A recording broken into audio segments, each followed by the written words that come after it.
বর্ষার মৌসুমে নৌকা তৈরিতে ব্যস্ত সময় পার করছে নৌকা তৈরির কারিগররা। দর্শক, সরেজমিন বার্তায় সবাইকে স্বাগতম। সঙ্গে আছে আমি হেলাল উদ্দিন। বর্ষা এলেই গ্রামগঞ্জের চাহিদা বাড়ে নৌকার। জলপথে সহজ বাহন নৌকা তৈরিতে ব্যস্ত সময় পার করছেন চলন বিলের কারিগররা। চলন বিল তীরবর্তী সিরাজগঞ্জের তারাস উপজেলার কয়েকটি গ্রামের কাঠের কারিগররা এখন দারুণ ব্যস্ত নৌকা তৈরিতে। বিল ও নদীতে পানি বাড়তে থাকায় কাজের পরিমাণও বেড়েছে কয়েক গুণ। শুধু যাতায়াত ও মাছ ধরার জন্যই নয়, বিক্রির উদ্দেশ্যেও নৌকা বানাচ্ছেন তারা। আচ্ছা, একটা মাঝারি নৌকা কয় টাকা দামে বিক্রি হয়?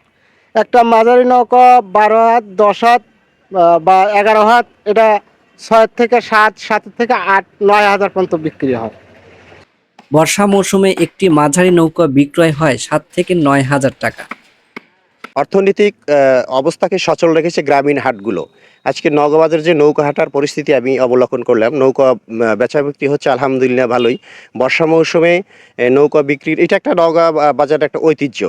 তো সেক্ষেত্রে আমি বলবো যে নৌকা আগের তুলনায় একটু অ্যাভারেজ আর কি, বিক্রি অ্যাভারেজ আর কি। পানি আসতেছে যাচ্ছে, এভাবেই বেচা বিক্রি চলতেছে, তা আলহামদুলিল্লাহ।